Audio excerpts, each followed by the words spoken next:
Hello and welcome you all in your civics class. It's Deepak Tiwari, your teacher, here with a new topic that is the power and function of president. So we have much discussed about the president in our previous video, that is the post of a president, the impeachment of a president, the election, the manner of an election. So in today's session, we will be only discussing about the different powers and functions of a president which is provided by the Constitution of India. So आज हम president के power और function के बारे में one by one deduce करेंगे, discuss करेंगे. आइए चलते हैं. Then powers and function of president. So our Constitution of India has provided the different powers and functions to the president such that वो इस powers को यूज करता है और किसी भी कॉन्स्टिट्यूशनल थेरेपी को आगे बढ़ाता है. तो आज हम पहली पावर इसको पढ़ेंगे. The first power is the executive power. So as we know the president of India is treated as the executive head of a republic of India. तो एग्जीक्यूटिव पावर्स के बारे में हम पढ़ रहे हैं, तो वन बाय वन हम इसके बारे में पढ़ेंगे. एग्जीक्यूटिव पावर, सो इसको हम हिंदी में बोलते हैं कार्यपालिका की शक्तियां. तो in president's hand there is the executive power. As we know he is the executive head of a state.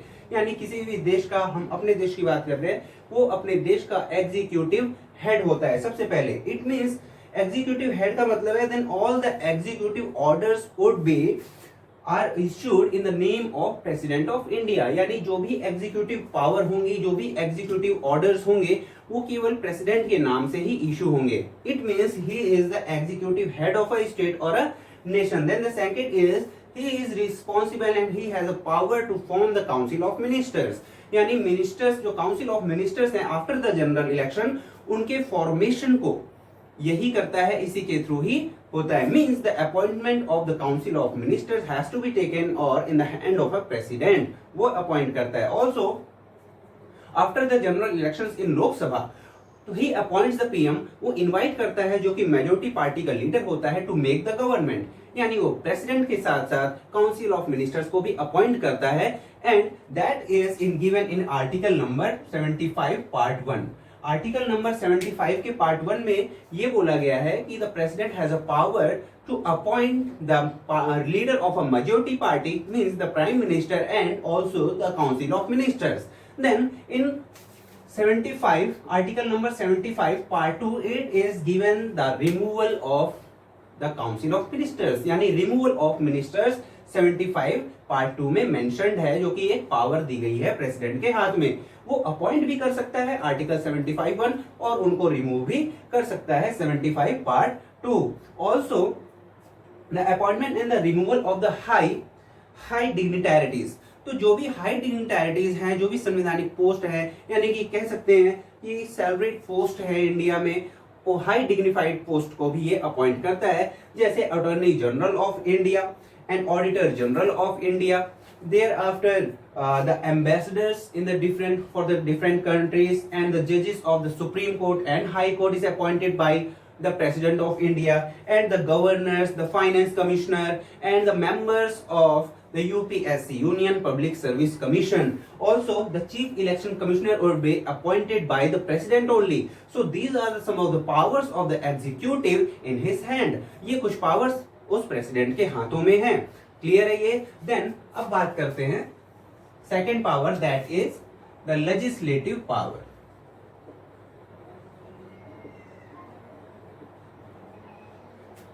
उसके हाथ में कुछ लेजिस्लेटिव पावर्स भी होती है, जिसको हम बोलते हैं विधायी शक्तियां, यानी वैधानिक शक्तियां. सो पहला पावर जो उसके हाथ में होता है, he has a power to summon and prorogue the parliament and dissolve it. यानी कि उसके पास पार्लियामेंट के सेशन को बुलाने का अधिकार है, यानी समन, एंड उसको खत्म करने का भी अधिकार है, यानी प्रोरोग. देन उसको डिसॉल्व करने का भी अधिकार है. यानी ये पावर्स जो है, एक लेजिस्लेटिव पावर उसके हाथ में प्रोवाइड की गई है. तो first is power to summon. Power to summon किसको?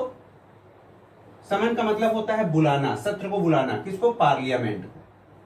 पार्लियामेंट के सेशन को बुलाना. और प्रोरोग करने का भी अधिकार है. प्रोरोग का मतलब क्या होता है? सत्र को, सेशन को खत्म करना.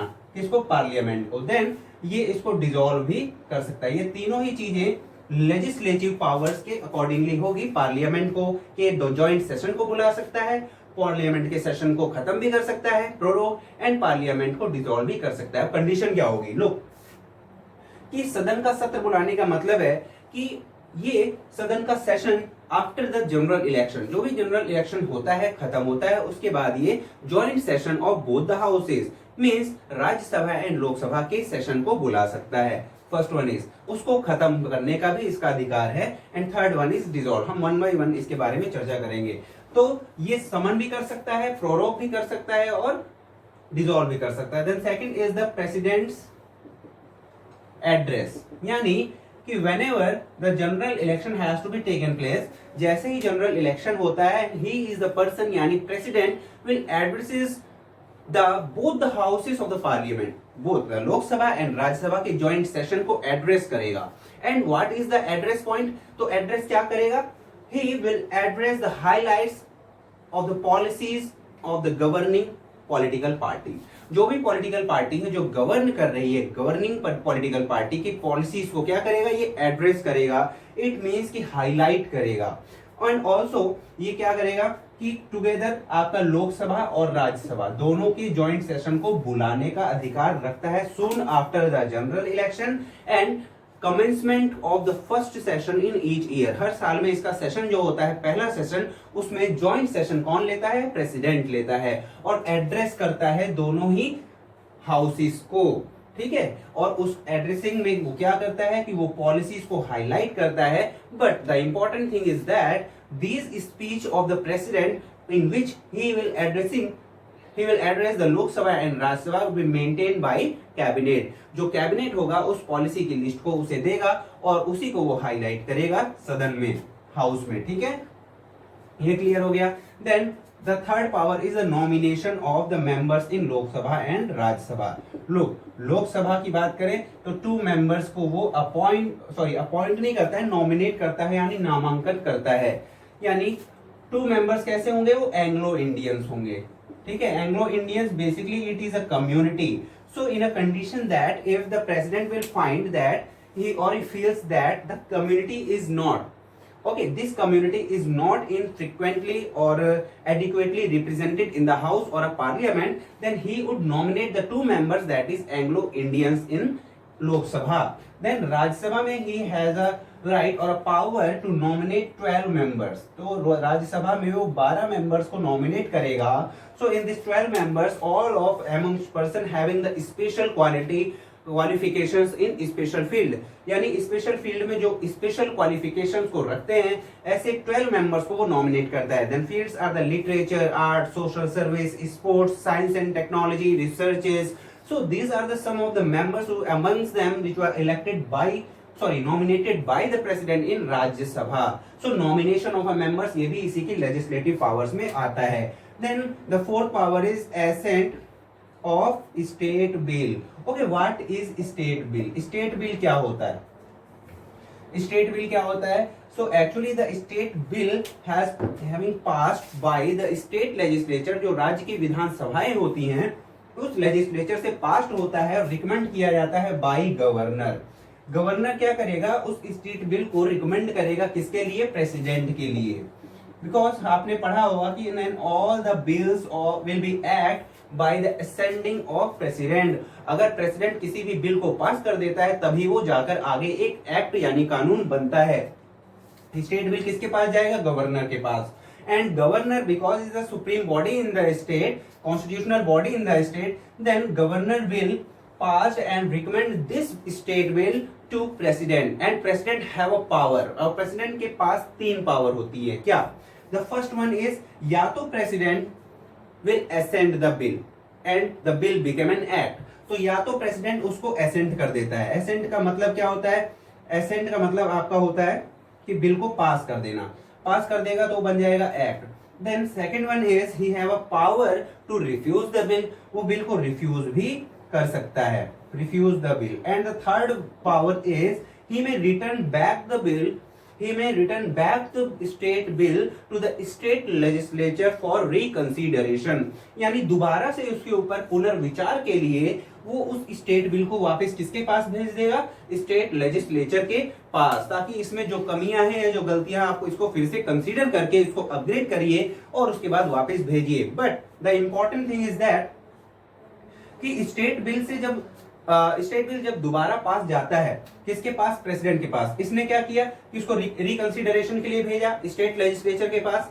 स्टेट लेजिस्लेचर वापस जो है प्रेसिडेंट के पास भेजेगा उसको असेंट करने के लिए, पास करने के लिए। बट प्रेसिडेंट क्या कर सकता है कि प्रेसिडेंट के पास ये पावर होती है कि he will resend the bill or not, then again refuse it. तो वो उसको बाद में वापस उसको रिफ्यूज कर सकता है, यानी वो बाउंडेड नहीं होता है कि उस पर साइन करके उसको पास ही करे, और उसके लिए वो किसी को जवाब भी नहीं देगा कि मैंने ये बिल पास क्यों नहीं किया। But it is the case only for the state bill only. But in case of Lok Sabha, the bill which was passed by or recommended by the Lok Sabha, then president have a power to assent it first one, and it has not a power to refuse the bill। हालांकि वो veto power का use करके उसको pocket veto के तौर पर कुछ दिन के लिए रख सकता है और रिकंसिडरेशन के लिए भेज सकता है लोकसभा में। लेकिन Lok Sabha then after the reconsideration वो वापस जब प्रेसिडेंट के पास भेजती है तो प्रेसिडेंट को उसे पास करना ही होता है। But in this state bill, in the case of the state bill, he has not bounded to pass the bill and assent the bill after reconsideration। I think कि मैं क्लियर हूं। Then 1 2 3 4, then the fifth power is the sanction and introduction of money bill। Money bill, okay. तो money bill क्या होता है, जो कि किसी भी स्टेट के या अपने देश के फाइनेंस के ऊपर, टैक्सेस के ऊपर, रेवेन्यू कलेक्शन के ऊपर जो एक बिल पास किया जाता है उसी को मनी बिल कहते हैं। मनी बिल का और जो अलग कॉमन बिल है उनमें थोड़ा सा अंतर है, क्योंकि द मनी बिल जो होता है, the money bill introduced in the Lok Sabha, money bill Lok Sabha में ही इंट्रोड्यूस होगा, but introduced with a prior recommendation bye the president of the president. यानी कि ये जो मनी बिल है इसमें पहले ही साइन करा के प्रेसिडेंट के थ्रू रिकमेंड किया जाता है through Lok Sabha. Then whenever is sent to the president again, ठीक है सर। देखिए मनी बिल था, मनी बिल पे पहले ही साइन करवा लिया गया, देखिए लोकसभा ने पास किया, लोकसभा ने पहले ही प्रेसिडेंट से रिकमेंड करा लिया यानी साइन करा लिया। देन उसके बारे में चर्चा होती है। देन होता क्या है कि जब वापस ये money bill will send to the president of India, then president of India is bounded here to pass or assent the money bill. तो उस कंडीशन में, क्योंकि प्रेसिडेंट ने ही तो रिकमेंड किया है यानी एक बार साइन कर दिया है, देन वो बाउंड हो जाता है, वो बाध्य हो जाता है कि उस बिल को साइन करके वो एक्ट बना दे और पास कर दे। It is given in article 117 part 1। The introduction and the sanction of the money bill by the President of India is given in the constitutional part, Article 117 part 1 भाग 1 में दिया गया है। Then the last is the ordinary bill, sorry ordinance। Ordinance को हम हिंदी में बोलते हैं अध्यादेश, अध्यादेश। सपोज अ कंडीशन इन विच, तो पहले मैं ये बता देता हूँ ऑर्डिनेंस क्या होता है। तो basically ordinance is a temporary bill, एक टेम्परेरी बिल है या लॉ है, हम बिल नहीं कहेंगे इसको लॉ कहेंगे। एक टेम्परेरी लॉ है which was issued by the president of India when parliament is not in session, यानी जब पार्लियामेंट का सत्र ना चल रहा हो, सेशन ना चल रहा हो, एंड एक सिचुएशन ऐसी जाती है कि कोई ना कोई एक कानून इमीडिएटली रिस्पॉन्स के तौर पर हमें बनाना पड़ता है, then a president having a power, so president के पास ये पावर होगी कि वो एक ऐसा टेम्परेरी लॉ निकाले, पास करे, रिजोल्यूशन में लाए, और उसी को हम बोलते हैं ऑर्डिनेंस।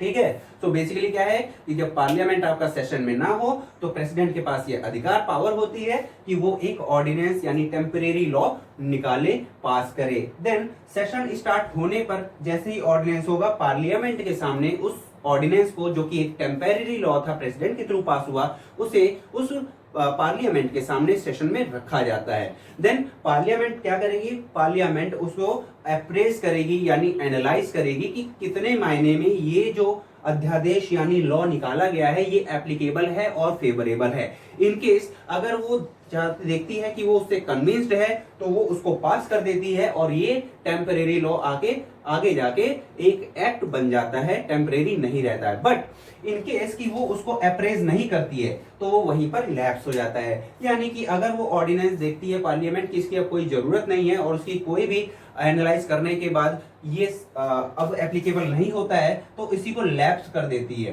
तो वो लैप्स हो जाता है, वो टेम्परेरी लॉ भी लैप्स हो जाता है। बट सेशन स्टार्ट होने के 6 वीक के पहले, यानी इसको 6 वीक तक ही ऑर्डिनेंस रह सकता है, ठीक है, सेशन स्टार्ट होने के पहले, देन ऑटोमेटिकली ये लैप्स हो जाएगा। तो 6 वीक का टाइम होता है। तो ये कुछ आपके लेजिस्लेटिव पावर्स थे 1 2 3 4 5 6। तो ये आर्टिकल, ये जो ऑर्डिनेंस है, ये आर्टिकल नंबर 123 में कॉन्स्टिट्यूशन में डिस्क्राइब किया गया है, the pass of the resolution of the ordinance by the president. I think am I clear. Then अब बढ़ते हैं हम judicial power. Judicial power means न्यायिक शक्ति। जुडिशियल पावर यानी न्यायिक शक्तियां।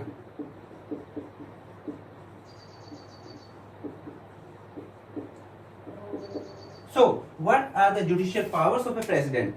So, he has a power to grant pardon or reduce the punishment that a person receive. अगर किसी पर्सन को सुप्रीम कोर्ट ने या हाई कोर्ट ने कोई पनिशमेंट दे दी है तो उस पनिशमेंट को माफ करने यानी पार्डन प्रोवाइड करने का जो पावर होता है वो किसके हाथ में होता है? प्रेसिडेंट के हाथ में होता है। अब कौन कौन से केस में वो पार्डन दे सकता है, आइए देखते हैं। The punishment is by the court martial. Court martial में अगर किसी को पनिशमेंट दी गई है तो वो उसको पार्डन दे सकता है, पहला ये हो गया। And the offences again the union laws, अगर किसी ने केंद्र सरकार के कानूनों के विरुद्ध कोई काम किया, उसको वायलेट किया है, देन उस केस में ये पार्डन दे सकता है। And the cases of the sentence of death, यानी अगर किसी को डेथ पेनल्टी हो गई है यानी मौत की सजा हो रही है, फांसी की सजा, तो भी ये अपनी पावर का यूज करके, जुडिशियल पावर का यूज करके उसको पार्डन प्रोवाइड कर सकता है। So but the providing of the power in the exercise by the president of India on advice of the council of ministers. But याद रखने वाली बात है कि ये इन पावर्स का यूज तो करेगा but on the recommendation and the advice of the council of ministers. तो यहाँ भी काउंसिल ऑफ मिनिस्टर्स के एडवाइजरी पर ये अपने इस जुडिशियल पावर का यूज करेगा। देन इसकी सेकंड जो पावर होगी judicial, he will not be answerable to any court, वो किसी भी कोर्ट के प्रति आंसरेबल नहीं होगा अपने इस पार्डनिंग यानी जुडिशियल पावर के लिए। सपोज अगर सुप्रीम कोर्ट ने किसी भी पर्सन को एज अ पनिशमेंट दी है कि जैसे डेथ पेनल्टी दे दी है, देन प्रेसिडेंट के पास ये पावर है कि उस डेथ पेनल्टी को हटाकर उसकी जगह वो लाइफ टाइम इम्प्रिजनमेंट कर दे। देन इस केस में सुप्रीम कोर्ट उससे ये क्वेश्चनिंग नहीं कर सकता है कि आपने इस पावर का यूज किया, आपने ऐसा किया क्यों। सो ये किसी के भी थ्रू किसी भी कोर्ट के लिए आंसरेबल नहीं होगा। Then the last is there is no criminal suit can be launched against the president of India in any court in it. तो किसी भी भारत में किसी भी कोर्ट के द्वारा उसके ऊपर क्रिमिनल ऑफेंसेस यानी क्रिमिनल केस नहीं चलाया जा सकता जब तक कि वो टेन्योर में या टर्म में है, राष्ट्रपति है। मैं यहाँ पर बात कर रहा था कुछ पार्डन्स की। पार्डन यानी किस किस तरीके से क्षमादान, पार्डन का मतलब होता है क्षमादान यानी माफ करना। तो पार्डन कई प्रकार का होता है, यहाँ पर 4 प्रकार के मैं पार्डन को आपको बता रहा हूं। पहला है आपका कम्यूटेशन। कम्यूटेशन को हम हिंदी में बोलते हैं लघुकरण। लघुकरण, लघुकरण का सीधे मतलब है क्या है कि सपोज अगर किसी पर्सन को पनिशमेंट मिली है, ए नाम की पनिशमेंट मिली है, ठीक है, देन देयर इज, इसका नेचर कुछ और है। तो here in this kind of pardon, commutation जो पार्डन है उसमें ए का नेचर जो भी रहा हो तो उसको बी नाम की पनिशमेंट दे दी जाती है। मींस कि here is the nature of the punishment is changed. Suppose अगर किसी को यहाँ पर कोई सजा मिली है पत्थर तोड़ने की यानी कठोर कारावास मिला है, देन उसकी सजा चेंज करके इसका नेचर चेंज कर दिया जाएगा और उसको कपड़े सिलाई करने का चेंज दिया। आपको पता होगा कि जो प्रिजन्स होते हैं उसमें तरह तरह के आपके सोशल वर्क्स भी होते हैं और यहाँ तक कि रोजगार भी यानी एम्प्लॉयमेंट भी प्रोवाइड किया जाता है कैदियों को। तो सपोज अगर किसी का पनिशमेंट का नेचर ए है तो उसकी पनिशमेंट को बदलकर दूसरी नेचर ऑफ अ पनिशमेंट दे दी जाती है। देन ये पहला हो गया। Then second is the remission, remission, remission को हम हिंदी में बोल सकते हैं परिहार, ठीक है। तो परिहार का मतलब क्या होता है कि इसमें किसी भी पर्सन का जो ड्यूरेशन ऑफ अ पनिशमेंट है उसको डिक्रीज कर दिया जाता है, घटा दिया जाता है। सपोज किसी को 1 ईयर का पनिशमेंट मिला है तो उसको 6 मंथ का पनिशमेंट चेंज कर दिया गया। सो यहाँ पर the duration of a punishment would be decrease, ये दूसरा हो गया। Then third type is the respite यानी निलंबन, रिस्पाइट यानी हिंदी में बोलते हैं इसको निलंबन।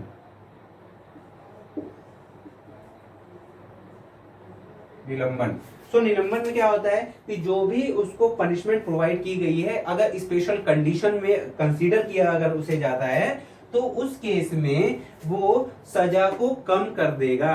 यानी कि अगर किसी को हार्ड सजा मिली है तो उसकी सजा को नॉर्मलाइज कर देगा, उसको इजी पनिशमेंट दे दी जाएगी इसमें रिस्पाइट में, but in the special condition only. Then the last one is the reprieve, reprieve, reprieve, reprieve का मतलब होता है आपका विराम, यानी कि रोक, कुछ समय के लिए पोस्टपोन करना। So this kind of a pardon is only given at a time whenever a person getting the death penalty. अगर किसी पर्सन को डेथ पेनल्टी हुई है तो उस केस में ये अपनी पार्डन पावर का यूज करेगा और उसको किस तरीके का पार्डन देगा, रिप्रीव पार्डन देगा। मींस कि कुछ टाइम के लिए उसकी सेंटेंस टू डेथ की जो पनिशमेंट है उसको कुछ समय के लिए रोक दिया गया, बट इसको आगे करा जाएगा, यानी वो पूरी तरीके से खत्म नहीं करेगा, कुछ समय के लिए रोकेगा और उसको आगे करेगा। ठीक है, ये कुछ पार्डन सिस्टम थे जो कि जुडिशियल पावर में उसके आते थे, और कितने टाइप के आपके पार्डन को वो इनहेल कर सकता है bye the president of India. Then the fourth power is the military power of President of India. As we know, he is the supreme commander of armed forces or the defense forces. So military power में the President of India is the supreme commander of armed forces or the defense forces. It means कि ये पहली power हो गई, and the second is he has a power to declare a war and to make the peace on advice of cabinet. ये अपनी power का use करेगा, military power का, किसी भी दूसरे देश के खिलाफ युद्ध करने के लिए, डिक्लेयर करने के लिए और पीस सेटलमेंट करने के लिए, but on advice of cabinet of ministers. So ये हो गया। Then fifth is financial power, financial power यानी वैश्विक वित्त शक्तियां। So the money bill is introduced only by the recommendation of the president. पहली पावर हो गई फाइनेंशियल में कि जो मनी बिल होगा वो प्रेसिडेंट ऑफ इंडिया के थ्रू ही रिकमेंड होगा, फर्स्ट वन। एंड दूसरा है कंटिंजेंसी फंड, कंटिंजेंसी फंड यानी इमरजेंसी फंड यानी आकस्मिक फंड। अचानक से जो फंड निकालने की जरूरत पड़ जाती है उसी को हम बोलते हैं आकस्मिक फंड यानी कंटिंजेंसी फंड। वो विथड्रॉ कर सकता है, he has a power to withdraw the contingency fund, कब, to meet the unforeseen expenditure, यानी कि भविष्य में या अनपेक्षित आने वाले जो एक्सपेंडिचर है, खर्च है देश के लिए, उसके लिए वो कंटिंजेंसी फंड को निकाल सकता है। सपोज कहीं इमरजेंसी जैसी कंडीशन हो जाती है और जरूरत होती है कि एक बहुत बड़ा फंड निकालकर उनको फेवर करने के लिए इस फंड को निकाला जा सकता है, और वो किसके हाथ में होगा पावर, वो प्रेसिडेंट के हाथ में होगा। Then the third power is the annual financial statement is laid before the parliament on behalf of the president of India. जो एनुअल फाइनेंशियल आपका स्टेटमेंट है यानी वित्त समारोह होता है आपका, वित्त को लेकर यानी फाइनेंस को लेकर पार्लियामेंट में सेशन में चर्चा होती है, तो उस स्टेटमेंट को on behalf of the president of India ही रखा जाता है इन एवरी फाइनेंशियल ईयर, सारे फाइनेंशियल ईयर में on behalf of the president. And also he appoint the finance commission in every 5 year, हर 5 साल में वो एक फाइनेंस कमीशन यानी वित्त आयोग को इस्टेब्लिश करेगा यानी अपॉइंट करेगा, जो कि किसी भी सरकार के 5 सालों के लिए वैयक्तिक यानी कि फाइनेंस चीजों को देखेगी। So it has a power, financial power. Then the sixth one is the discretionary power, discretionary power. Discretionary power का मतलब क्या होता है, यानी स्वविवेकी, स्वविवेकी। हालांकि हमारा जो कॉन्स्टिट्यूशन है उसने प्रेसिडेंट के डिस्क्रिशनरी पावर के लिए कोई भी आर्टिकल में इंक्लोज नहीं किया है, कुछ भी वर्णन नहीं किया है, लेकिन प्रेसिडेंट के पास खुद का दिमाग होता है, यानी कुछ सिचुएशन ऐसी होती है जिसमें केवल वो अपने दिमाग, अपने माइंड का यूज करके, अपने इंटेलेक्चुअल का यूज करके कोई डिसीजन ले सकता है। वो कौन सी कंडीशंस होंगी कि suppose when no single party is in majority after the general election. In Lok Sabha में एक जनरल इलेक्शन हुआ और उसमें कोई भी मेजोरिटी पार्टी ऐसी नहीं है जो सरकार बना रही हो। So after the general election he exercised his power and invite the leader of a majority party to make the government. यानी सरकार बनाने के लिए उस मेजोरिटी पार्टी जो भी सबसे ज्यादा होगी अपने इंटेलेक्चुअल का यूज करके उस पार्टी के लीडर को, हेड को बुलाएगी और एज अपॉइंट करेगी प्राइम मिनिस्टर। ठीक है, तो ये पहला चीज हो गया। And the second one is withhold the assent of the bill or refuse it or reconsideration।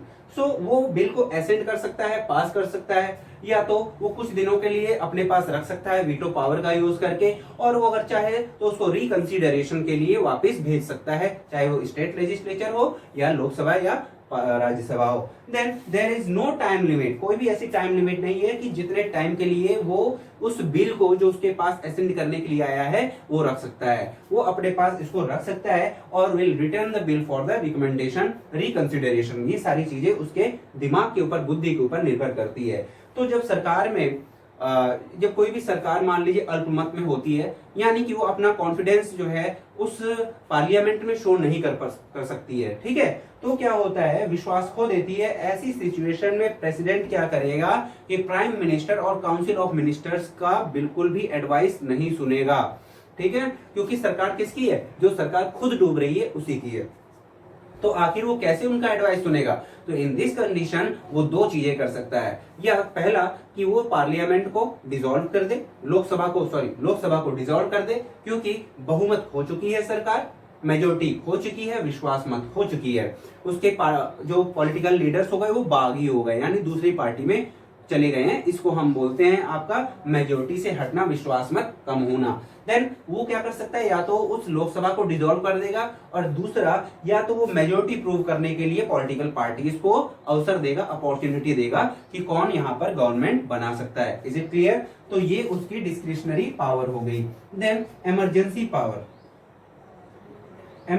Power, कुछ सिचुएशन ऐसी आती है कि which is acted with meaning the sudden और the unforeseen situation that is demanding some immediate action.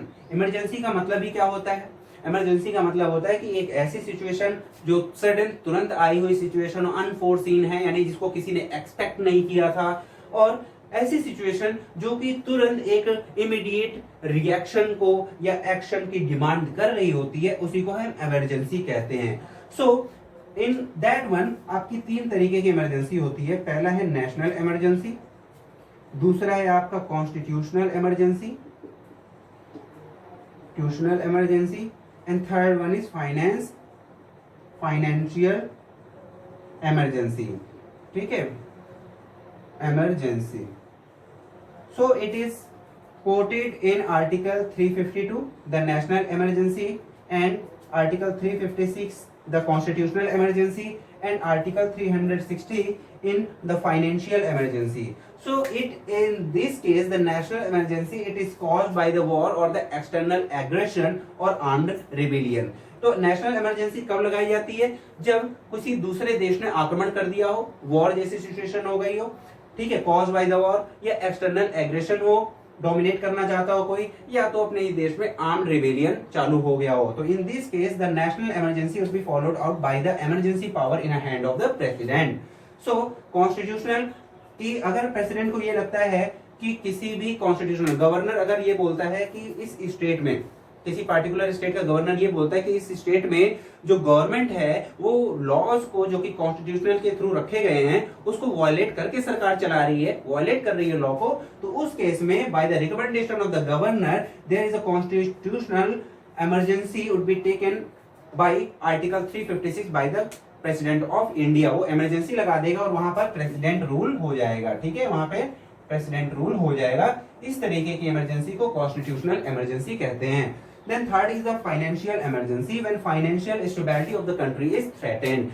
जब financially कोई भी country unstable हो जाती है तो उस केस में आर्टिकल 360 के अकॉर्डिंग जो आपका प्रेसिडेंट है वो अपनी इमरजेंसी पावर का यूज करके फाइनेंशियल इमरजेंसी को लगा सकता है। देन उस फाइनेंशियल इमरजेंसी जब लगाएगा तो वो अपनी फाइनेंशियल पावर का भी यूज करेगा और कंटिजेंसी फंड को विथड्रॉ करके उस फेवरेबल फाइनेंस को प्रोवाइड करेगा to the people of India. Okay, then ये सारी चीजें हो गई इसकी इमरजेंसी पावर में। Then the eighth and the last is a diplomatic power. Diplomatic power में it means the power to appoint the Indian ambassadors for the different countries. तो president के पास वो पावर है कि वो अलग अलग कंट्री में जो भारत के दूत होते हैं, एम्बेसडर्स होते हैं, उनको अपॉइंट करेगा। First one is that, and all the treaties and the international agreement and the settlements would be signed in on behalf of the president of India. अगर कोई भी इंटरनेशनल ट्रीटी हो रही है, यानी कि समझौता हो रहा है, मैत्री हो रही है, ठीक है, दोस्ती हो रही है दो कंट्रीज के बीच में, तो किसके ऑन बिहाफ होगी? On behalf of the president of India. Then the president represent India in the international conferences. तो पूरे दुनिया में जितने भी कॉन्फ्रेंसेस हो रहे हैं तो इंडिया को रिप्रेजेंट किया जाता है उस प्रेसिडेंट ऑफ इंडिया के through. So these were some of the powers and the function of the president which they are described in the Constitution of India. So we have just much more discussed about the powers and functions deeply. So I'll be coming with next to the upcoming video. Till then, take care and bye bye.